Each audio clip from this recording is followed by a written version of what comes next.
in this case, what happens if the stockholder says that your salary should be reduced from 124 million per year to 124,000? Do you accept? No. No. So there is the conflict of interest here, right?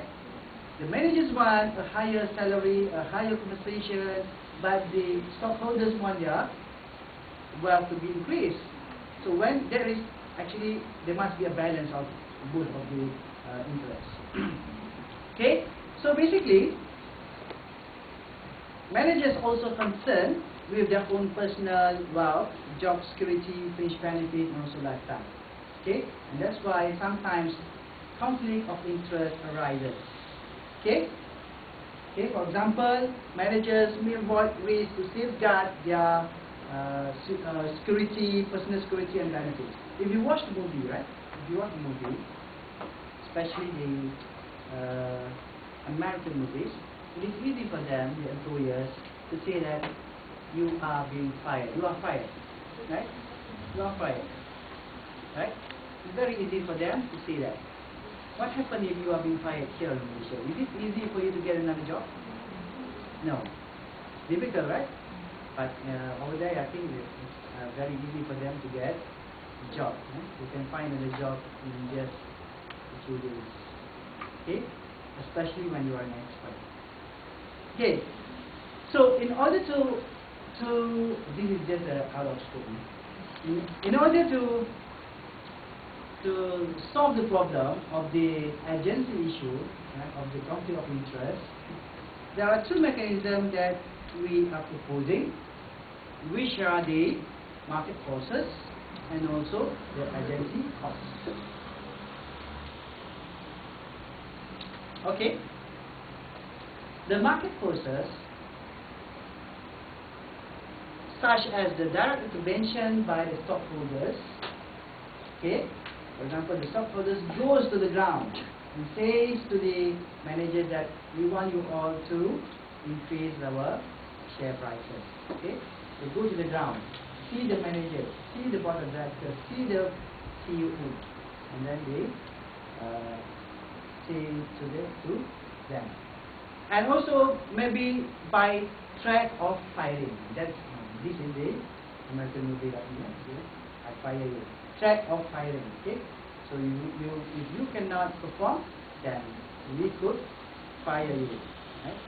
And also a threat of a hostile takeover, okay, to replace underperforming managers. This is being done, okay, in Malaysia. If you look at the banks, commercial banks, for example, right? The Bank A and Bank B, they get married, then they get Bank C. Okay, Bumiputra Bank with BOC,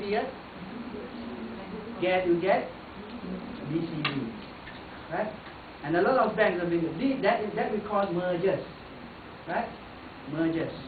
That is different. Mergers is a combination of two banks or two organizations. While takeover is you buy the company. Okay, you buy the company, okay, stock and barrel. Okay. The other mechanism is agency costs. The agency costs may be incurred to ensure that management acts in the shareholders' interest and to prevent or minimize the agency problem. For example, they can use these strategies such as bonding employment. Okay? This is being done by most of the sponsors here, right? Your YPN, JPA, JPN, Mara, JPJ. Okay? So they will bond you after you have graduated, right? To work with them, for example, 7 years. Okay? This is to ensure that you cannot jump to other companies. Okay? This is also being done in other corporations. Okay? They will bond you in 3 years contract or 5 years contract so that you cannot jump to other companies.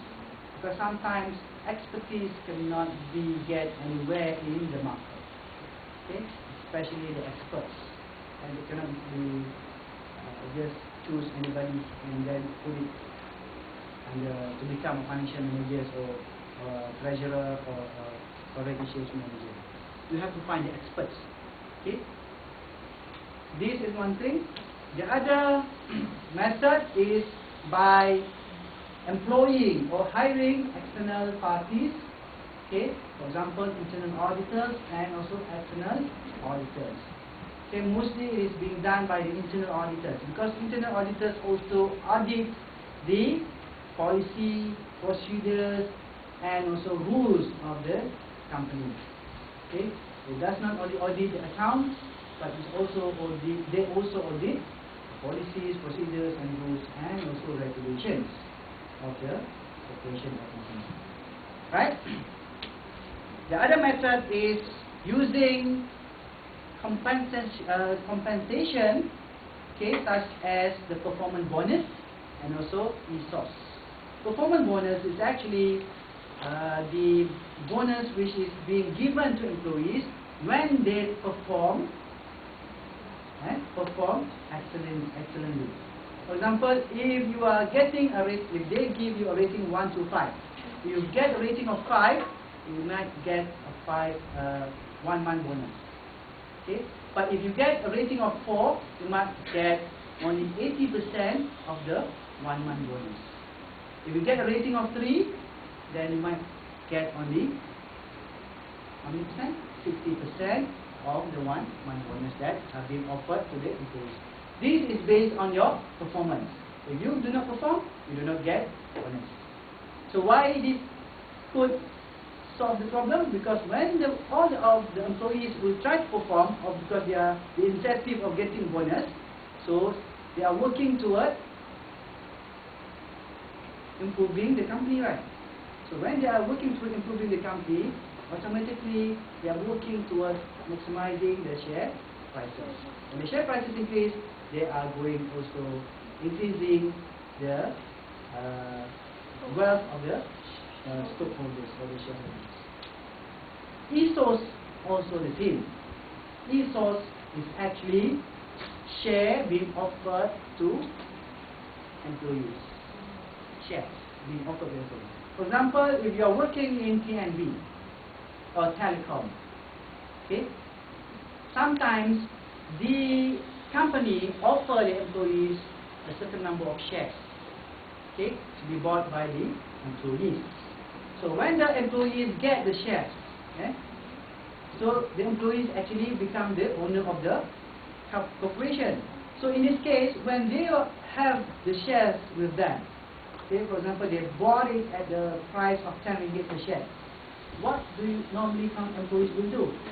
They will be hoping that the share price will go up, right? So that they can sell it back. Okay, because sometimes they don't want to hold the shares. What they want is a profit from the shares. So if by doing so, when you give the shares, the employees will try to work hard to make sure that the company share price increase. Okay, they give you a very efficient work, efficient job. So when the price of the share increase, they also can sell their shares that being offered to them, and they will also get the benefits from the increase of the share prices. So when they sell the price, they are getting profit, and consequently from that, the wealth of the shareholders also increase, the other shareholders, right? So this is indirectly an incentive to the employees. Okay, so while giving them incentive, they are also getting the benefits from the increase of share prices. Now, as I mentioned before, that in US, okay, the average top 10 directors are being paid US 124 million per annum. Okay, a study has been done, okay, showing that there is no positive or strong relationship, okay, on the between the CEO compensation and the share prices.